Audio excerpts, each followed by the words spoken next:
This is a Saturday Morning TVLog from Big D's Entertainment Rankings and Reviews. Welcome to another Saturday Morning TVLog, and this time around it's Jim Henson's Muppet Babies, brought to us by Marvel Productions and Henson Associates. Greetings, my fellow YouTubers. I'm Doyle, the Big D to y'all. This, of course, is Big D's Entertainment Rankings and Reviews.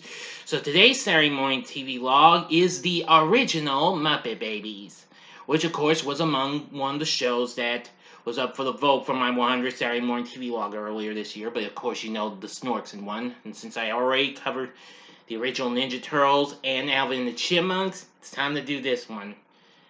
What about that? I want to have Dungeons and Dragons, the one that didn't get voted. Well, don't worry, it'll keep. Okay, enough said. Anyway, Jim Henson's Muppet Babies was an animated sitcom, not sitcom, but not. Let me put it this way: it kind of feels like a sitcom in some ways, but it's animated though. there we go. I got a little carried away here. Now, the show, was originally considered to be a series after the Muppets first appeared as children in a dream sequence in The Muppets Take Manhattan in 1984. A few months, which came out in the summer of that year. The show originally premiered in September of 1984 of the same year on CBS. The show portrays childhood versions of our friends, the Muppets, living together in a nursery under the care of a human woman identified only as Nanny. The whereabouts of their parents are never addressed, who appears in almost every episode. Her face is never visible, though. And only the baby's view of her pink skirt, purple sweater, and distinctive green and white striped socks are shown. Anyway. Yeah, this was a childhood favorite of mine. Despite it has, more than what you could have gotten from even the Muppet Show. Anywho, now each week, the baby's imaginary games transition from the nursery into scenes that become real to them, such as finding themselves aboard a pirate ship or even in the land of Oz. Often, these fantasies are filled with stock footage or scenes or live action clips from popular movies such as Star Wars, Ghostbusters, or heck, even Indiana Jones. Which, of course, the show is now held by, the rights to the show are now held by Disney and what have you. But this has yet to even come to even Disney Plus. Now, each episode contains a related musical number. When the pretend game becomes too perilous, or when an interruption occurs, often in the form of any check in on, or the imaginary game straying too far from its original premise, the scene dissolves and they find themselves in the nursery once more. Yeah, it's just like it always goes in the old man. It's like, is everything all right in here? And they're just like, yes, Nanny. Oh boy. The central idea of each episode is the power of imagination. Sometimes the babies use their imagination to solve a problem. When Nanny's newspaper is accidentally ruined, the babies write their own newspaper to replace it in one episode. But occasionally, their imaginations run away with them. Overhearing Nanny's phone call to the garbage collector to help her decide which armchair to donate to charity leads the base of fear that one of them, which was thought to be Fozzie, is going to be thrown away. Other frequent themes involve the babies coming up with new ways to play with old toys, imagining what life will be like when they are adults, or facing common childhood firsts, such as a visit to the dentist or a new addition to the family. Nanny is the voice of reason, congratulating them on their creativity or soothing their fears. Anyway, this show was so big and what have you. And, well, after 7 seasons were produced and aired, the show had ended in November of 91, but continued on for the rest of the 91 to 92 season. And there were an overall total of 107 episodes produced and aired.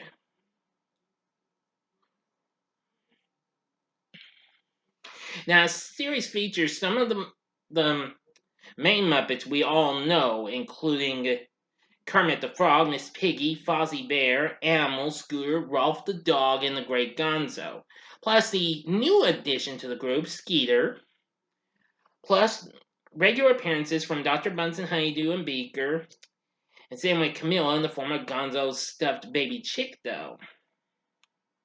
Now, in the final 2 seasons, the Muppet known as Bean Bunny, plus the crazed duo of Statler and Waldorf began making regular appearances as well. Let's see. And several Muppets made guest appearances, including Janice as an older preteen, and Kermit's nephew Robin in the form of a young frog. Now, actually, if you may know, Skeeter is actually Scooter's twin sister.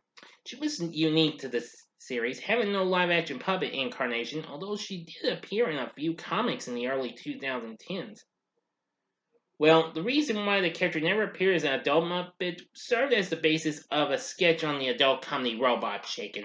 Don't watch that show. It's not really much of my cup of tea, to be honest, you know. Now then, let's see. Now, during a brief run in the second season of the show, CBS, along with the studios, did this, and they put together the Little Muppet Monsters segment in. It featured live-action puppets and cartoons starring the adult Muppet characters, but it only lasted 3 weeks before Henson pulled the plug, despite 18 episodes having been made. And then the show just went to a full hour. Now, although the Little Muppet Monsters theme could still be heard in the show's end credits for the remainder of its run. Later on in, let's see, and that, I might be wrong, but I think it was 1988 when the Muppet Babies got extended to an hour and a half, considering, despite CBS had pulled a certain show about them Garbage Pail Kids due to controversy, you know. But anyway, it was the show. Anyway, Muppet Babies really started a trend for relaunching popular cartoon characters as younger versions of themselves.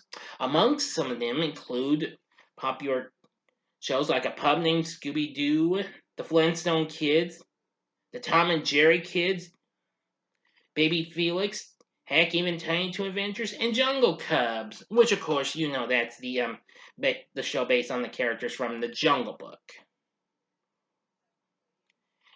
Plus, there'd be lots of other things in merchandise forms as well. Now, approximately 100 of the songs were co-written by Janice Liebhart and Alan O'Day. Most of you know Mr. O'Day as the singer behind that 70s tune Undercover Angel. Yes, really something.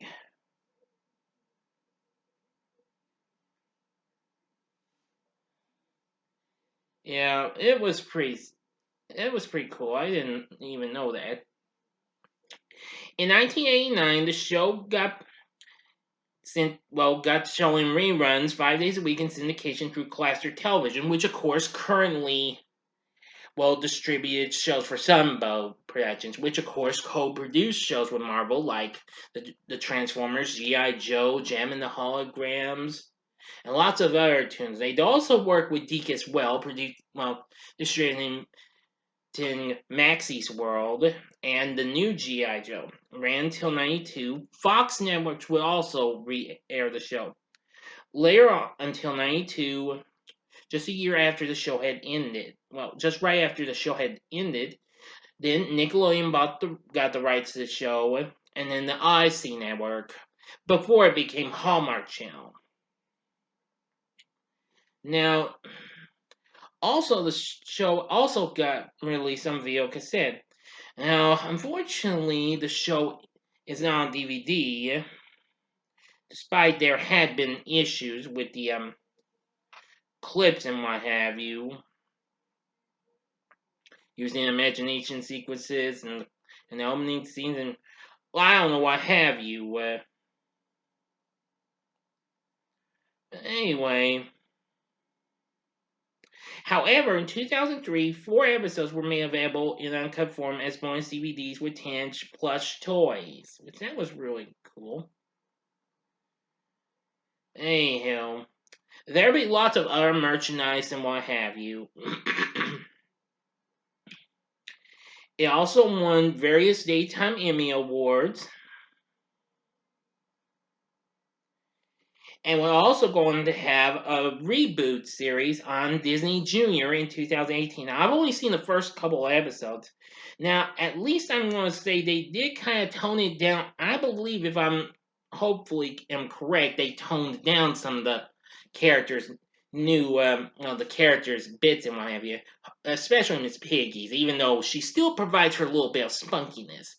But hopefully not much of her, violent anger issues, because that is kind of a big issue with the show. Not that I'm complaining about it, because a lot of us love Piggy, we loved Kermit, we loved Fozzie, blah blah blah. You know the story. But let me tell you, Piggy was just so, especially towards old Gonzo. You know how he is. You know him. But anyway, I do believe they kind of toned that down for the new series. I mean, again, considering I only saw a couple of episodes, and they weren't too bad. Also, when right during the next to last season, the characters also appeared. Well, 3 of them, Kermit, Piggy, and Gonzo, appeared in Cartoon All Stars to the Rescue, which I talked about a week ago. Let's see.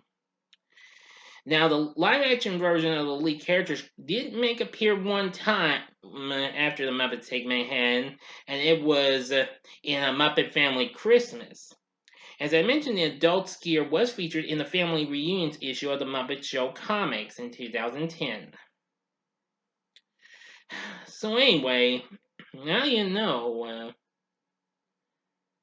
Anyway, there will also be music albums and comics released under Marvel's Star Comics imprint. I actually did have one of them, and I did have a couple of comics in a couple of their old digests, but I lost them, unfortunately. Sorry.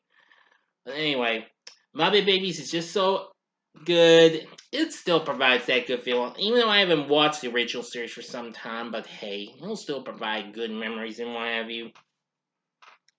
Now, our voice acting cast includes Greg Berg voicing Baby Fozzie, and Baby Scooter. Of course, Greg Berg would later go on to be a substitute voice for Donatello in Teenage Mutant Ninja Turtles if Barry Gordon wasn't available. He also voiced 2XL in the underrated kids game show Pick Your Brain. Now then, let me see. Now, hang on just a second. I'm trying to figure this out.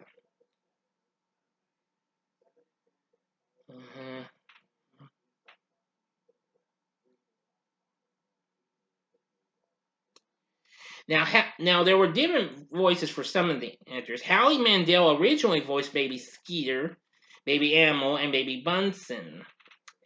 Well, for the first couple of years, and then later, the voices of Baby Animal and Baby Bunsen were now lent to Dave Coulier, but just a year before he started playing Joey Gladstone on TV's Full House, in which he had recently done the Nickelodeon sketch show Out of Control. Now, I will be talking about Full House later on this year. And I'm not sure when I'll do Out of Control though, but I am going to try and talk about that show. That show is very underrated. Coulier also did the voice of Baby Bean Bunny as well. And Statler and Waldorf too, plus a lot of others.